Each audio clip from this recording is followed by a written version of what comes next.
I am Ravinder Ravi, PGT Mathematics, and today we will discuss the chapter number 5th of the plus 2 class, which is limits, continuity and differentiability. ये topic बहुत ही important topic है एक calculus unit का, तो आज हम इसको discuss करने जा रहे हैं और इसमें फर्स्ट टॉपिक रहेगा लिमिट्स, नेक्स्ट रहेगा continuity and next one is differentiability. So first of all we will discuss the limit. आज हम लिमिट डिस्कस करने वाले हैं और ये टॉपिक आप लोगों के लिए कोई नया टॉपिक नहीं है जो प्लस 2 में बच्चे पढ़ रहे हैं. क्यों? क्योंकि इसका इंट्रोडक्शन पार्ट जो है वो आप लोगों ने प्लस 1 में कर रखा है और प्लस 1 में आप लोगों ने लिमिट के कुछ क्वेश्चन भी कर रखे हैं. लिमिट के बारे में इसका मतलब आप लोग जानते हैं कि हम कैसे लिमिट के क्वेश्चन को फाइंड आउट कर रहे थे, लेकिन फिर भी प्लस 2 में एंटर करने से पहले, इस टॉपिक को डिस्कस करने से पहले हम प्लस 1 के कुछ टॉपिक जो लिमिट्स के हैं उससे हम गो थ्रू होंगे ताकि आप लोगों को प्लस 2 में जो लिमिट का टॉपिक है वो अच्छे से अंडरस्टैंड हो जाए.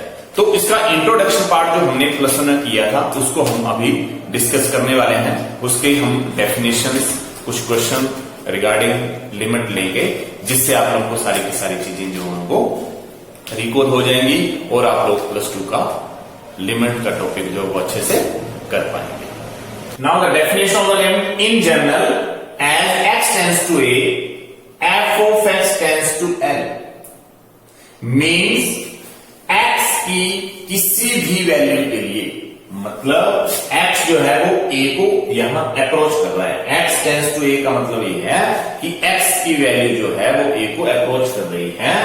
तो जब हम इस x की वैल्यू a में अप्रोच करवाएंगे तो डेफिनेटली किसी पर्टिकुलर फंक्शन का कोई ना कोई वैल्यू आएगा जिसको हम l से डिनोट कर रहे हैं और इसी l को then l is called limit of the function and we can write it as limit x tends to a f of x is equal to l.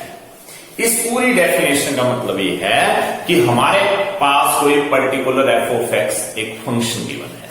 Suppose f of x जो है वो 2x plus 5, ये हमारे पास कोई particular function है और अब हम क्या करने वाले हैं कि एट x टेंड्स टू 5 और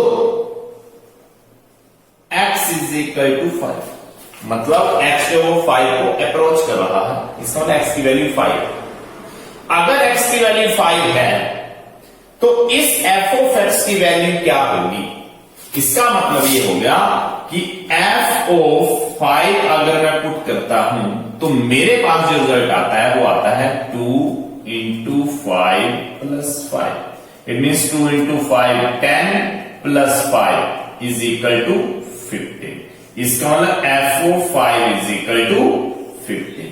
इसका मतलब ये हो गया कि जब हमने x की किसी पर्टिकुलर वैल्यू पे फंक्शन को चेक किया तो उसकी कोई वैल्यू आ रखी है, उसी को हम l से डिनोट कर रहे हैं और इसी का मतलब लिमिट है.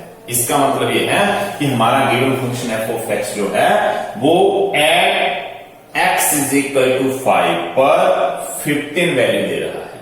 तो इसका मतलब ये हो गया कि इसी टर्म को मैं डेटिज करके f of x is equal to 15 limit x tends to 5 लिख सकता हूं. इसका मतलब कि f of x में limit x tends to 5 apply कर दिया और जो वैल्यू मेरे पास आ गई वो 15 आ गई, जिसको मैं l लिख रहा हूं. This is the required. तो ये हमारे पास लिमिट की डेफिनेशन है कि किसी पर्टिकुलर पॉइंट पे जब हम फंक्शन को चेक कर रहे हैं तो उसकी एक पर्टिकुलर वैल्यू आ रही है जिसको हम एल से डिनोट कर रहे हैं और लिमिट को लिखने की जो एक नोटेशन है वो ये वाली है, limit x tends to a. इस टर्म का मतलब ये होता है x टेंड्स टू a. इसको हम पढ़ सकते हैं, कैसे रीड करेंगे? x tends to a or x approaches to a. इसका मतलब ये है x टेंड्स टू a और x अप्रोचेस टू a, मतलब x जो वो a को अप्रोच कर रहा है। तो इस तरीके से जब हम फंक्शन को अप्लाई कर रहे हैं, मतलब जब हम x की वैल्यू को फंक्शन में अप्लाई कर रहे हैं, तो हमारे पास कुछ एग्जैक्ट वैल्यूज आ रही हैं जिसको हम L से डिनोट कर रहे हैं, और ये ही लिमिट है। अब इसमें एक कंडीशन ये है कि लिमिट का जब हम फंक्शन में वैल्यू पुट करते हैं, x की वैल्यू जब हम फंक्शन पुट कर रहे हैं, तो ये रिजल्ट जो है वो फाइनाइट रिजल्ट आने चाहिए। अगर ये इनफाइनाइट आते हैं तो लिमिट एग्जिस्ट नहीं करती है, तब हम लिख देते हैं कि लिमिट डज नॉट एग्जिस्ट। अगर इसका कोई फाइनाइट रिजल्ट आ जाता तो हम इसमें लिख सकते थे कि ये लिमिट एग्जिस्ट नहीं कर रही है। तो इस लिमिट को फाइंड आउट करने के लिए भी हमारे पास कुछ मेथड थे जो कि हमने प्लस वन में किए थे। तो वन बाय वन हम वन एग्जांपल लेके उन मेथड को जल्दी से कर लेते हैं। So our first method is substitution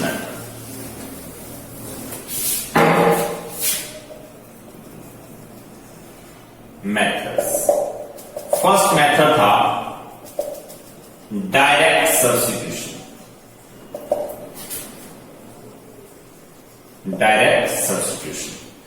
second method था फैक्टराइजेशन। थर्ड मेथड था रैशनलाइजेशन और फोर्थ मेथड था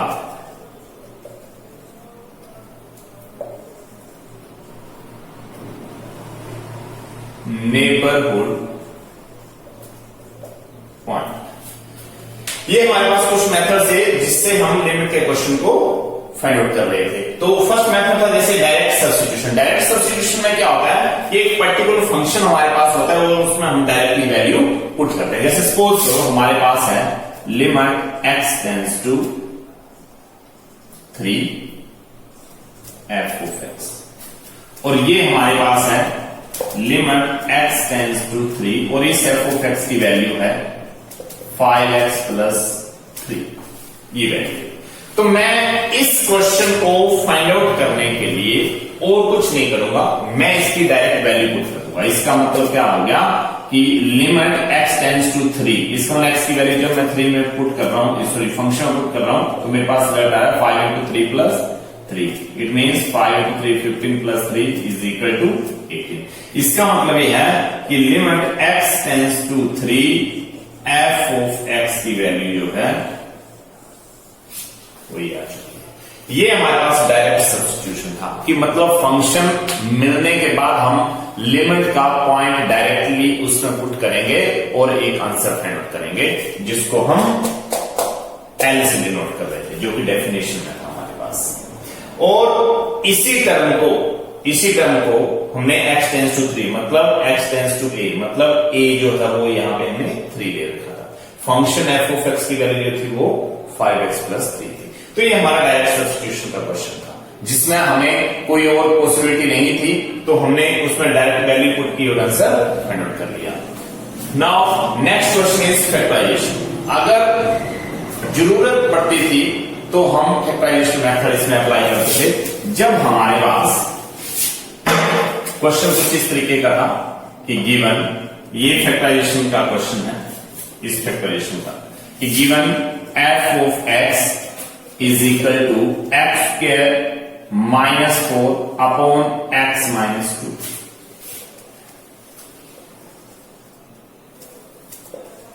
as x tends to 2, मतलब मुझे f of x is equal to x square minus 4 upon x minus 2 given है और मुझे limit के लिए x अप्रोचेस टू 2 दे रखा है। इसका मतलब मुझे लिमिट चेक करना अब कि x की वैल्यू 2 पे, तो x की वैल्यू 2 पे अगर मैं डायरेक्टली x की वैल्यू यहां पे 2 पुट करता हूं तो मेरे पास रिजल्ट आएगा 2 माइनस 2 और ऊपर आएगा 2 स्क्वायर माइनस 4। 2 स्क्वायर माइनस 4 का मतलब जनरली x की वैल्यू 2 और यहां पे 2, इसका मतलब 0/0 ये वैल्यू। इसका मतलब ये है कि ये फंक्शन जो है वो 0.0 के टर्म में आ रहा है जब हम x की वैल्यू को 2 ले रहे हैं। तो अगर x की वैल्यू को मैंने 2 ले लिया तो ये रिजल्ट 0.0 बन गया। इसका मतलब है कि लिमिट यहां पर एग्जिस्ट नहीं कर सकती, तो हम इसमें डायरेक्ट सब्स्टिट्यूशन अप्लाई नहीं करते हैं। अगर ऐसा कोई क्वेश्चन आ जाता है तो हम डायरेक्ट सब्स्टिट्यूशन नहीं करते हैं। हम ये चेक कर लेते हैं कि कहीं इस क्वेश्चन में फैक्टर बनने की पॉसिबिलिटी है या नहीं है। तो इसमें क्या करेंगे हम कि ऐसे क्वेश्चन में हम लिखेंगे solution limit x tends to 2 f of x, limit x tends to 2 f of x की जगह पुट करेंगे x square minus 4 upon x minus 2। यहां पे सबसे पहले फैक्टराइजेशन करेंगे। x स्क्वायर माइनस 4 के फैक्टर बनेंगे x minus 2 x plus 2 upon x minus 2। यहां पे हम फैक्टर बना चुके हैं। अब x माइनस 2 से x माइनस 2 का फैक्टर कैंसिल आउट हो रहा है और हमारे पास जो रिमेनिंग रिजल्ट है वो ये बच गया कि limit x tends to 2 x plus 2। अब हमारे पास ये जो फैक्टर बच गया है x प्लस 2, ये एक लीनियर फैक्टर है, यहां फैक्टराइजेशन की और कोई गुंजाइश नहीं है। तब हम क्या करेंगे कि इस x की वैल्यू 2 को इस फंक्शन में आउटपुट करेंगे, तो रिजल्ट आएगा 2 प्लस 2 मीन्स 4। और एक चीज आप लोगों ने और ध्यान रखना है कि जैसे आप लोगों ने लिमिट अप्लाई कर दिया फंक्शन में, यहां पे आप लोगों ने लिमिट की वैल्यू पुट कर दी, तो अब यहां पे लिमिट हट जाएगा, यहां पे अब लिमिट नहीं आएगा। तो इसको मतलब 2 plus 2 plus 2 means 4, this is the required answer. इसका मतलब यह है कि क्वेश्चन जब भी लिमिट का आएगा तो आप लोगों ने सबसे पहले ये चेक करना है कि क्या ये लीनियर फैक्टर्स में है और क्या ऐसी कोई पॉसिबिलिटी है क्वेश्चन में जिसमें कि गिवन फंक्शन की फैक्टराइजेशन हो सकती है और कुछ फैक्टर जो वो आपस में कैंसिलेशन में आ सकते हैं और रिमेनिंग रिजल्ट में हम लिमिट पुट करेंगे और हमारे पास रिक्वायर्ड रिजल्ट आ जाएगा। तो ये हमारे पास फैक्टराइजेशन का मेथड। ये हमारा क्वेश्चन है limit x tends to 0 root 1 minus x square minus root 1 plus x square whole upon 2x square. इसका मतलब यह है कि अगर मैं इस क्वेश्चन में डायरेक्टली x की वैल्यू 0 पुट करता हूं, डायरेक्टली x की वैल्यू 0 पुट करता हूं, तो यहां पे 1 माइनस 0 1 प्लस 0 और यहां पे 1 माइनस 1 0। इसका मतलब ऊपर जो टर्म हमारे पास आ गई वो 0 आ गई। इस तरीके से 1 माइनस 0 और यहां पे 1 प्लस 0 और यहां अपॉन में 2 इंटू 0। इसका मतलब 0 अपॉन 0 आ गई। क्यों? क्योंकि यहां पे रूट 1 माइनस 1 माइनस 1 मतलब 0 और 2 इंटू 0 0। इसका मतलब 0 अपॉन 0 फॉर्म बन रही है। तो ये हमारे पास जो है वो डायरेक्ट सब्स्टिट्यूशन वाला क्वेश्चन नहीं है। अब हम क्या करेंगे कि इस क्वेश्चन में आ गए हमारे पास रूट, तो हम इसको रेशनलाइजिंग की फॉर्म में लेके जाएंगे। तो जैसे मैं इस न्यूमरेटर को रेशनलाइज करूंगा मेरे पास टर्म बनेगी 1 माइनस एक्स स्क्वायर और यहां पे ये बीच वाला साइन जो होगा वो चेंज हो जाएगा, यहां पे 1 प्लस एक्स स्क्वायर आ जाएगा और अपॉन में 1 minus x square plus 1 plus x square. ये रिजल्ट मेरे पास आ चुका। Now in the next step मेरे पास रिजल्ट बन चुका है a minus B into A plus B, a minus B into A plus B. It can written as a square minus v square. इसका मतलब a minus B into A plus B, A square minus B square और denominator में result है 2x square into root 1 minus x square plus 1 plus x square. ये हमारे पास result आ चुका है और साथ में हम लिखेंगे limit x tends to 0। Next step में जैसे इन ब्रैकेट्स को ओपन किया जाएगा हमारे पास रिजल्ट आएगा 1 minus x square minus 1 plus x square. क्यों? क्योंकि इस स्क्वायर से ये रूट जो है वो हट गए हैं, कट गई। 2x² into √1 minus x² plus 1 plus x²। ये हमारे पास रिजल्ट है। Now we will apply the limit. Limit x tends to 0 1 minus x² minus 1 minus x²। यहां से ये x² की टर्म आ गई upon 2x² 1 minus x² plus 1 plus x²। ये हमारे पास रिजल्ट आ चुका है। अब इसी स्टेप को मैं नेक्स्ट में करने वाला हूं।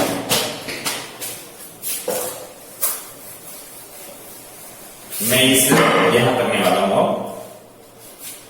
Limit x tends to 0।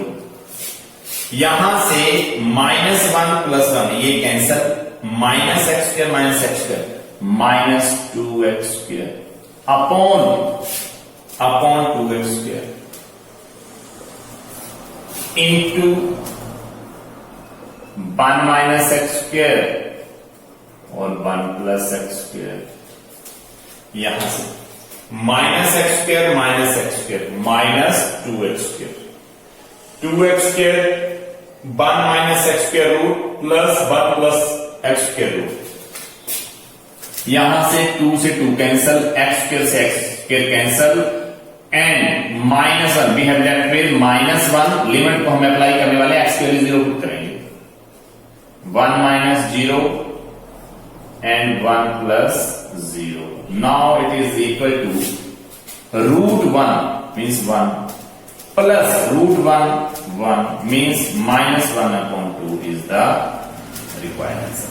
तो कुछ क्वेश्चन ऐसे हैं जो हम रेशनलाइजिंग के फॉर्म में लेके सॉल्व करके रिमेनिंग पार्ट में हम जाके लिमिट पुट कर देंगे, अप्लाई कर देंगे और हमारे पास रिक्वायर्ड आंसर आ जाएगा। तो ये एक रेशनलाइजिंग का क्वेश्चन था जिसको हम कर सकते हैं, मतलब डायरेक्ट सब्स्टिट्यूशन इन क्वेश्चंस में नहीं हो रही है। अब हम नेक्स्ट वन लेते हैं एक नेबरहुड पॉइंट का क्वेश्चन, जिसमें नेबरहुड पॉइंट में हम क्या करते हैं कि लेफ्ट हैंड साइड और राइट हैंड साइड को फाइंड आउट करते हैं। मींस लेफ्ट हैंड लिमिट को और राइट हैंड लिमिट को फाइंड आउट करते हैं, और अगर दोनों लेफ्ट हैंड लिमिट और राइट हैंड लिमिट इक्वल आ जाते हैं तो हमारा रिजल्ट जो है वो फाइंड आउट हो जाता है, लिमिट एग्जिस्ट हो जाती है। और अगर ये दोनों रिजल्ट इक्वल नहीं आते हैं, मतलब left hand limit does not equal to right hand limit, then limit does not exist. तो इसका भी एक एग्जांपल हम यहां पे ले रहे हैं। Now our next question based upon the neighbourhood point. Neighbourhood point का मतलब ये है कि जब हमारे पास फंक्शन में दो वैल्यूज दे रखी होंगी कि फंक्शन एफ ऑफ एक्स जो है वो 2x प्लस 3 की इक्वल आएगा व्हेन x लेस देन और इक्वल टू 0। अगर x की वैल्यू 0 है या 0 से लेस है, इसका मतलब यहां पे एग्जैक्टनेस नहीं है हमारे पास कि x की वैल्यू 0 है या 0 से लेस, मतलब कुछ भी हो सकती है। और फंक्शन 3 इंटू एक्स प्लस 1 के इक्वल आएगा व्हेन x ग्रेटर देन 0। इसका मतलब यह है कि x की वैल्यू अगर 0 से बढ़ जाती है, बड़ी वैल्यू आ जाती है 0 से, तो फंक्शन जो होगा वो 3 इंटू एक्स प्लस 1 के इक्वल आएगा। और जहां पर x की वैल्यू जो है वो 0 से लेस आए या 0 के इक्वल आए तो फंक्शन जो है वो 2x प्लस 3 के इक्वल आएगा। तो ऐसी सिचुएशन में, ऐसे क्वेश्चन में क्या है कि हमारे पास एक फंक्शन जो वो दो टर्म में डिवाइड हुआ है, कि मतलब इसमें इस इंटरवल में तो फंक्शन इसके इक्वल है, मतलब इंटरवल का मतलब 0, x की वैल्यू 0 या 0 से लेस होगी तो फंक्शन इस वैल्यू के इक्वल आएगा। x की वैल्यू ग्रेटर देन 0 होगी तो ये फंक्शन इस वैल्यू के इक्वल आएगा। तो इसका मतलब ये है कि यहां पर हमें दो क्वेश्चन करने पड़ेंगे, हमें दो क्वेश्चन करने पड़ेंगे, मतलब क्वेश्चन के दो पार्ट करने पड़ेंगे। तो दो पार्ट करने का मतलब ये है कि जो फर्स्ट पार्ट है जहां पे आपके पास x की वैल्यू लेस की फॉर्म में आती है, x लेस देन 0, यहां आ रहा है x ग्रेटर देन 0। तो ये ध्यान रखना आप लोगों ने कि जहां पर भी आप लोग क्वेश्चन लेस के लिए ले रहे हो, 0 लेस, मतलब कोई भी पॉइंट सपोज करो x लेस देन और equal to c, x greater than c, इसका मतलब ये है कि यहां पे वैल्यू जो है वो लेस के लिए आ रही है और यहां पे वैल्यू जो है वो ग्रेटर के लिए आ रही है। तो ये ध्यान रखना है कि जहां पर भी लेस के लिए वैल्यू ले रहे हैं वहां हम लेफ्ट हैंड लिमिट अप्लाई करेंगे, और जहां ग्रेटर के भी वैल्यू है वहां पे हम राइट हैंड लिमिट अप्लाई करेंगे, और लेफ्ट हैंड लिखने के लिए हम लिखेंगे limit x tends to c, और यहां पे माइनस का साइन डिनोट करेंगे। यहां पर लेफ्ट हैंड लिमिट की नोटेशन के लिए हम यहां पे माइनस, इस माइनस का और कोई इफेक्ट नहीं है, मतलब जो पॉइंट आप लोगों के पास c दे रखा है तो c के यहां टॉप पे आप लोगों ने माइनस टर्म लिखनी है, ताकि आप लोगों को ये पता चल जाए, इस टर्म को देखते ही आप लोगों को ये पता चल जाएगा कि अगर ये नेगेटिव है तो ये लेस की फॉर्म में होगा, और ये लेफ्ट हैंड लिमिट की नोटेशन है। और जहां राइट हैंड लिमिट का क्वेश्चन है वहां पे x टेंड्स टू c, और यहां पॉजिटिव साइन आप लोग पुट करोगे। यहां राइट हैंड लिमिट, यहां इस पॉजिटिव साइन से आप लोग कंफर्म कर पाओगे कि ये राइट हैंड लिमिट की नोटेशन है, ये लेफ्ट हैंड लिमिट की नोटेशन है। तो नेबरहुड पॉइंट का क्वेश्चन करते टाइम आप लोगों ने सबसे पहले ये चेक करना है कि कौन से पर्टिकुलर पॉइंट पे आप लोगों के पास ये रिजल्ट कॉमन है। यहां पे आप लोगों के पास 0 है, 0 से लेस, और यहां 0 से ग्रेटर। इसका मतलब ये है कि जो टर्म आप लोग चेक करने वाले हो वो 0 पे चेक करने वाले हो, मतलब 0 ना लेकर 0 से कम वैल्यू लेनी है और 0 से बड़ी वैल्यू लेनी है। इसका मतलब ये है कि ये नंबर लाइन है तो ये 0 से कम वैल्यू की पॉइंट है और ये ग्रेटर वैल्यू के पॉइंट है।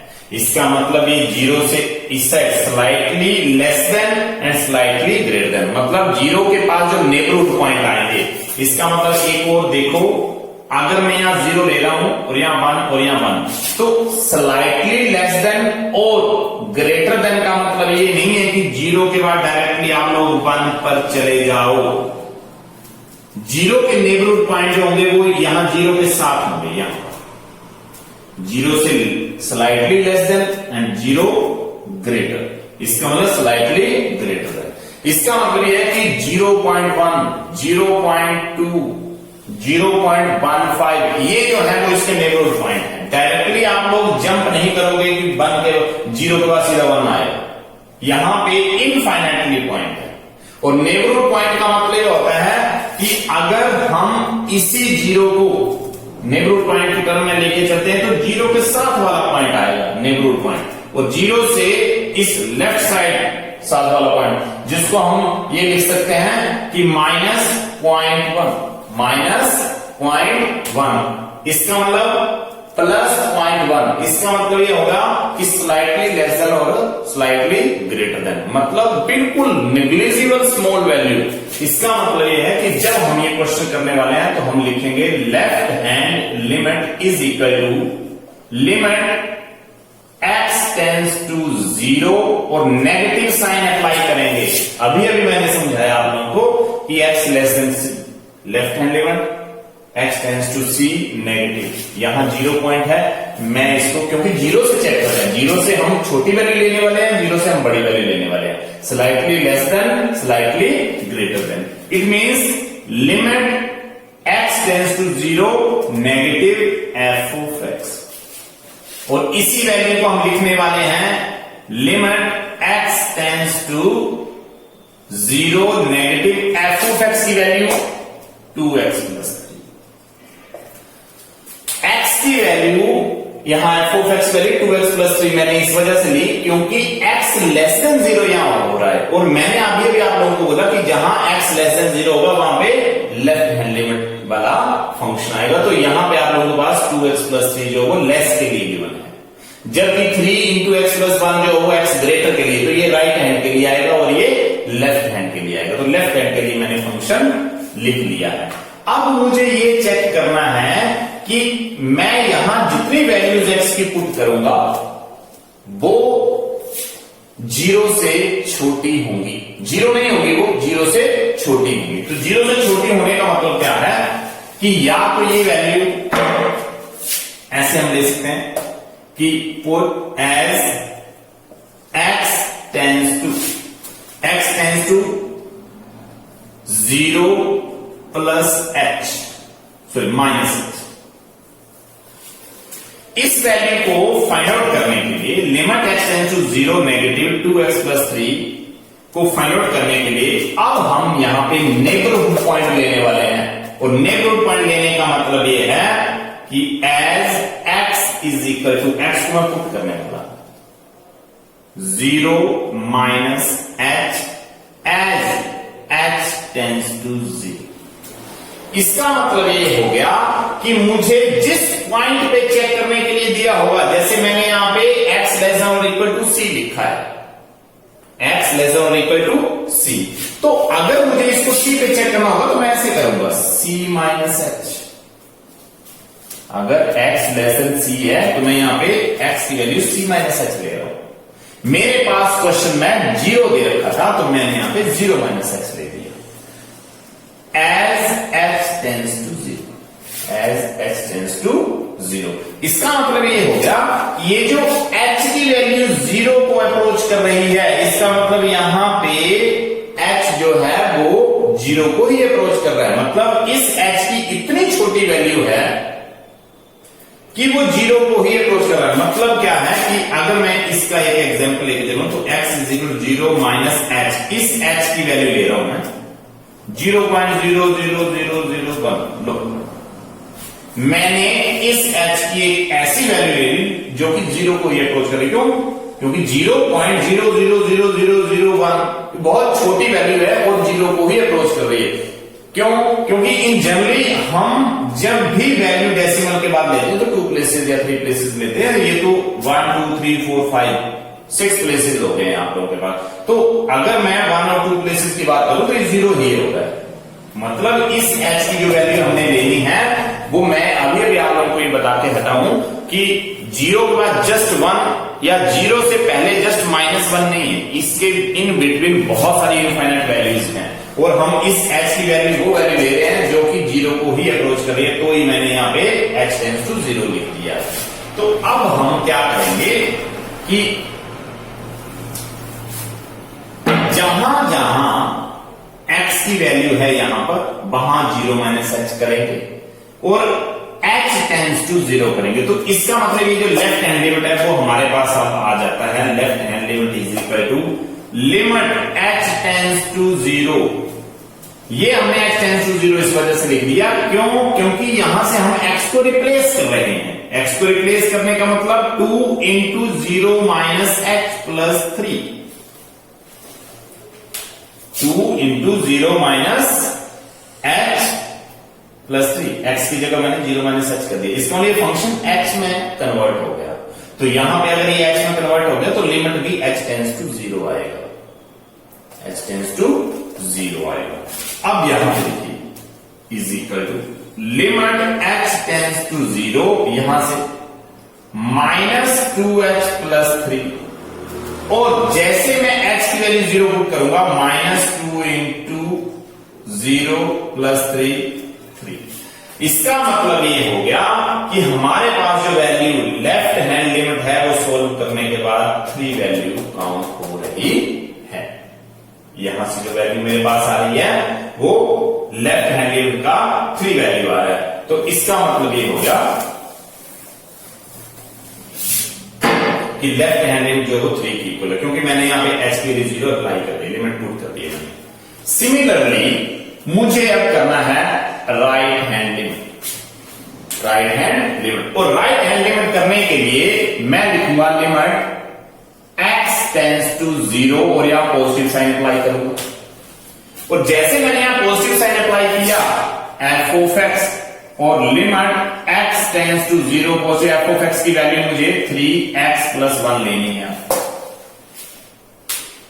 f ऑफ x ले ली 3 इंटू x प्लस 1 ले ली मैंने। यहां पर मेरे पास जो वैल्यू आ रही है वो 3 इंटू एक्स प्लस 1 और पॉजिटिव के लिए है। तो मैं यहां as x is equal to 0 plus h करूंगा। मैं पहले जो कर रहा था वो ये 0 था, तो 0 के साथ ये वाली जो वैल्यू ली थी मैंने, जिसको मैंने लेफ्ट हैंड में किया, वो मैंने किया 0 माइनस h। मैं 0 से राइट साइड चल रहा हूं, ग्रेटर ले रहा हूं, तो ये वाली वैल्यू जो मेरे पास आएगी वो 0 प्लस h आएगी। ये मेरे पास लेफ्ट के लिए आ रही थी और ये मेरे पास जो है वो अब राइट के लिए आ रही है। लेकिन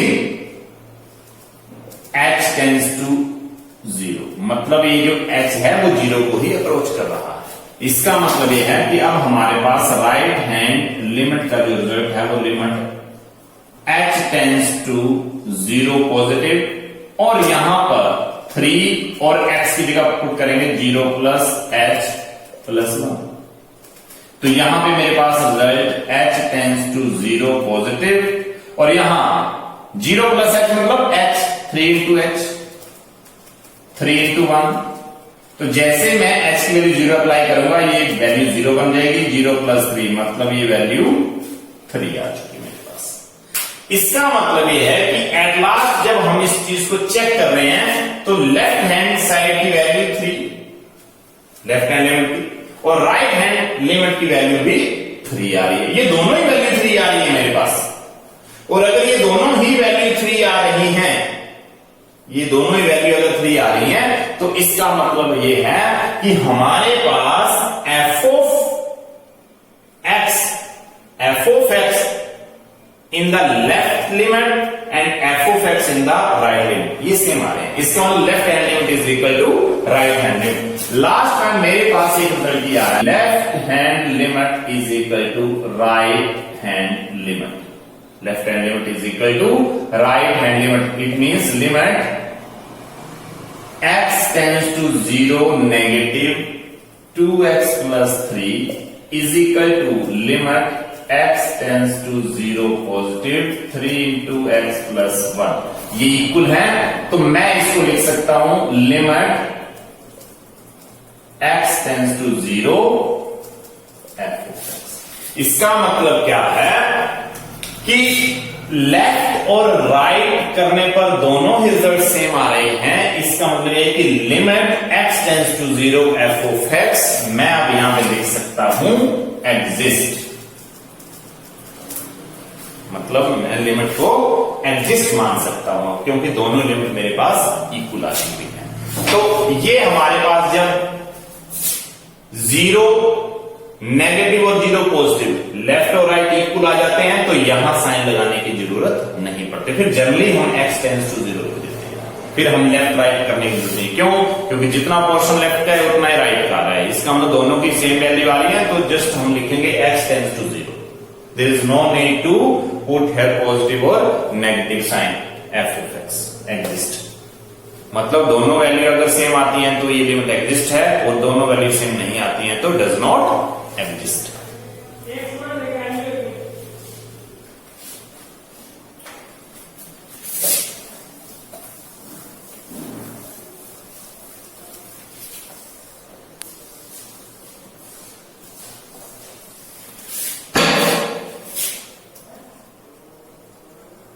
रिमार्क इसका ये आ जाता है कि जब left hand limit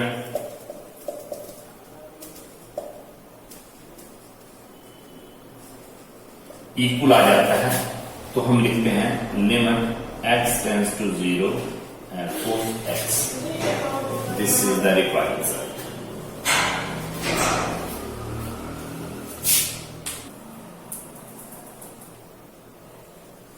In general, f of x is equal to 2x plus 3 at x is equal to 0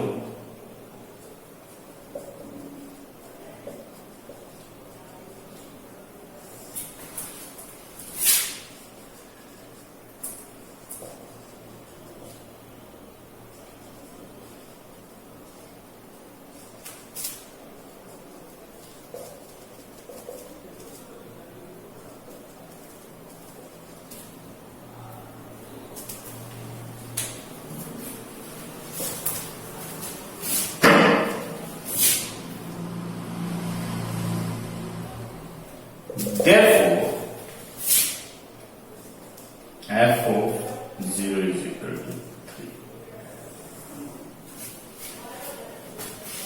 अब यहां पे आप लोग ध्यान दे सकते हो कि हमारे पास लेफ्ट हैंड लिमिट भी 3 था, हमारे पास राइट हैंड लिमिट भी 3 था और अगर हम डायरेक्ट सब्स्टिट्यूशन अगर इस x की वैल्यू 0 लेते हैं तो ये फंक्शन भी 3 की इक्वल आता है।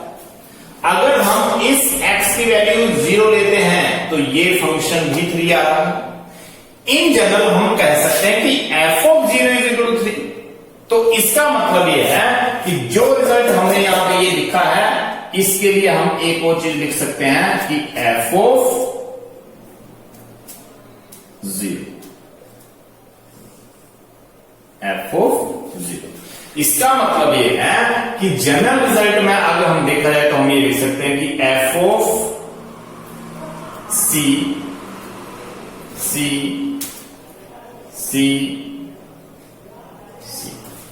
इसका मतलब यह है कि जब हमारे पास left hand limit right hand limit equal और limit x tends to c f of x is equal to f of c के इक्वल, तो ये सारी कंडीशन इक्वल आ रही है।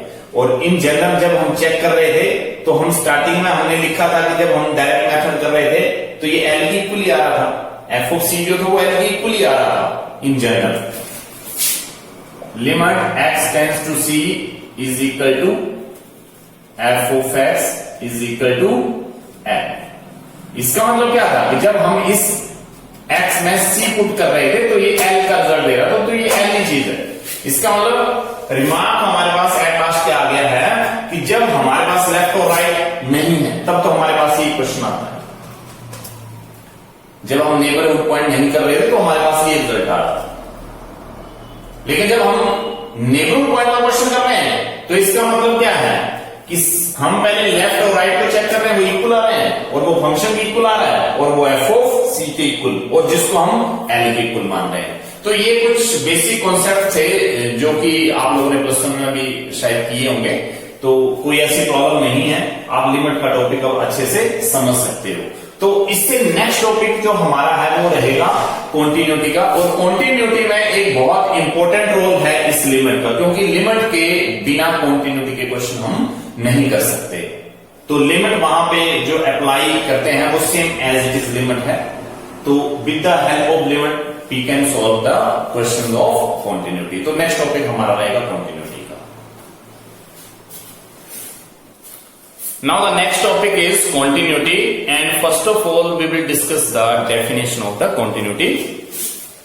A function f of x is said to be continuous at a point x is equal to a if f of a exists, that is f of a is finite and real. Limit x tends to a, f of x exists. Limit x tends to a, f of x is equal to f of a। इसका मतलब ये है कि function की continuity check करने से पहले हम कॉन्टिन्यूटी वर्ड का मीनिंग जान रहे हैं कि वर्ड कॉन्टिन्यूटी का मतलब क्या है, लगातार। कॉन्टिन्यूटी मतलब लगातार, मतलब बीच में कोई भी ब्रेक नहीं है। इसका मतलब यह है कि हमारे पास जितने भी फंक्शन आएंगे जब हम उनका कॉन्टिन्यूटी चेक कर रहे हैं तो पॉइंट टू पॉइंट उनकी कोई पर्टिकुलर वैल्यूज जो हैं वो आती रहेंगी, उनकी वैल्यूज इनफाइनाइट नहीं होगी। मतलब यह है कि ये function f of x is said to be continuous at a point x is equal to a। f of a exist, f of a is finite और रियल। इसका मतलब यह है कि कोई particular function x is equal to x plus 3 कोई function है, और सपोज करो मैंने यहां पे लिख दिया कि at x is equal to 2, at x is equal to 2, f of 2 की वैल्यू जो हो 2 into 2 plus 3 means 4 plus 3 means 7, f of 2 की वैल्यू जो हो 7 है, और ये 7 वैल्यू जो है वो फाइनाइट वैल्यू है, मीन्स रियल वैल्यू है। इसका मतलब यह है कि मैं यहां पे लिख सकता हूं कि f of x is equal to 2x plus 3 is continuous function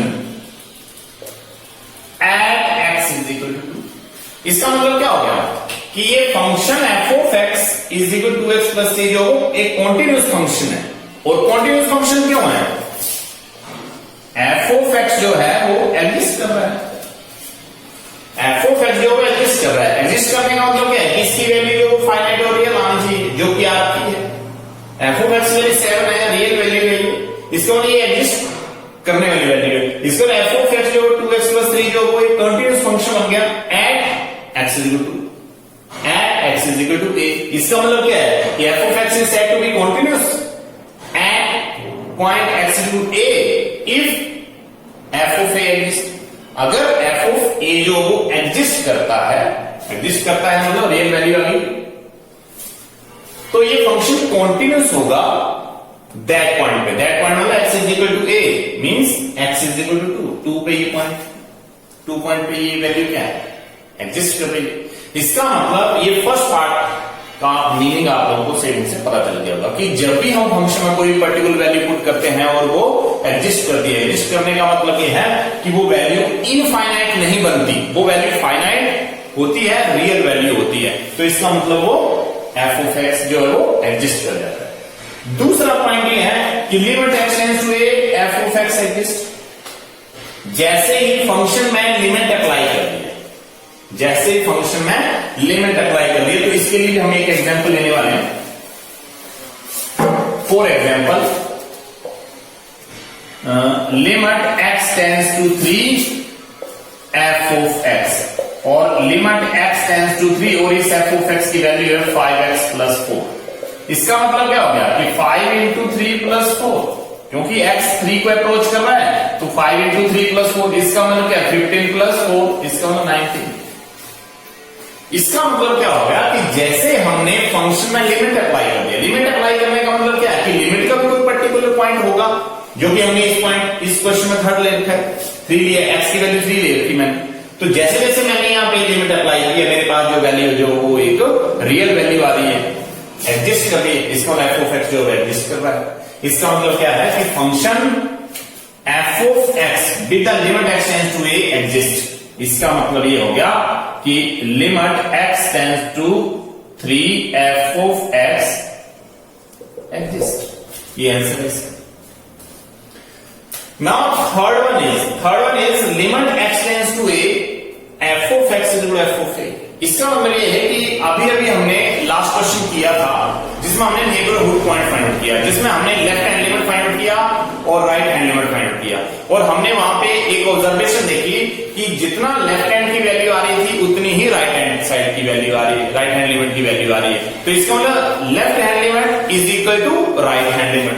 तो यहां से जो हमारे पास एक रिजल्ट बन रहा है वो ये बन रहा कि left hand limit is equal to right hand limit. इसका मतलब क्या था कि limit x tends to c f of x is equal to x tends to c। यहां नेगेटिव था, यहां पॉजिटिव था, और f of x, इसका मतलब ये नेगेटिव के साथ, ये मतलब लेफ्ट हैंड लिमिट, पॉजिटिव मतलब राइट हैंड लिमिट। और अगर ये दोनों ही वैल्यू सेम आ रही थी तो हम इंप्लाइज करके रिजल्ट लिख रहे थे कि limit x tends to c। यहां पे मैं साइन पुट नहीं कर रहा हूं माइनस या प्लस का, f of x ये इक्वल आ रहा था। इसका मतलब ये कि अगर ये दोनों वैल्यू क्या है सेम आ रही थी तो इसका मतलब ये कि इसको हम एक वैल्यू को तो हम लिख रहे थे एग्जिस्ट, बिना साइन की वैल्यू लिखनी है एग्जिस्ट। इसका मतलब जो गिवन फंक्शन था वो लेफ्ट और राइट के लिए एग्जिस्ट कर रहा था, दोनों की वैल्यू सेम आ रही थी, तो इसका मतलब limit x tends to c f of x exist हो गया। उसी के साथ हमने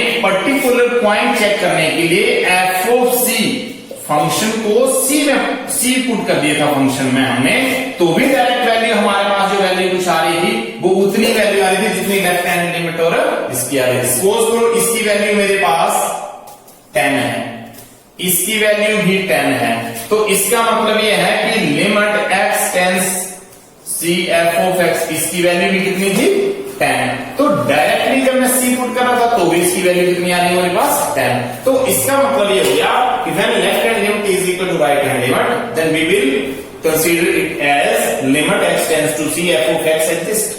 और अगर मैं उस फंक्शन में डायरेक्ट वैल्यू c पुट करता हूं तो भी मेरे पास 10 वैल्यू आ रही है। तो इसका मतलब ये है कि इस पूरे कंक्लूजन के साथ हम रिजल्ट लिख सकते हैं कि limit x tends to c negative f of x, x tends to c positive f of x, limit x tends to c f of x और is equal to f of c। This is the required result. Left hand limit right के equal है, अगर ये दोनों equal है तो इसकी equal आ जाएगा, और अगर हम फंक्शन में डायरेक्ट वैल्यू c पुट कर देते हैं तो भी फंक्शन इसके इक्वल आएगा। तो ये हमारे पास जो है वो ये थर्ड पॉइंट जिसमें इन्होंने a भी लिखा है, हम यहां पे c लिख रहे हैं, doesn't matter, a and c are the particular point.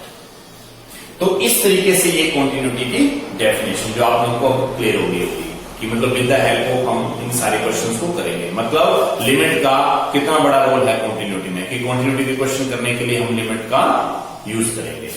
और इसके साथ ही पॉइंट ऑफ डिसकंटिन्यूटी का भी एक टर्म आता है कॉन्टिन्यूटी में, कि कहीं पर हमारे पास डिसकंटिन्यूटी भी आएगी। कुछ पॉइंट ऐसे होंगे जो फंक्शन में एग्जिस्ट करवाने पर वो वैल्यू एग्जिस्ट नहीं कर रही होगी, इसमें वो फाइनाइट वैल्यू नहीं आ रही होगी, या तो कोई रियल नंबर नहीं आ रहा होगा, इमेजिनरी नंबर बन रहा होगा। कुछ ऐसे पर्टिकुलर टर्म आने पर हम पॉइंट ऑफ डिसकंटिन्यूटी भी यहां पे हम डिस्कस करने वाले हैं। तो ये नेक्स्ट टॉपिक हमारा रहेगा point of discontinuity. Now the next topic is discontinuity at a point. Discontinuity at a point. There are three types of the discontinuity. There are three types of the discontinuity. First type is removable discontinuity. Removable discontinuity. और removable discontinuity कब होगी? If limit x tends to c negative, मतलब left hand limit is equal to right hand limit.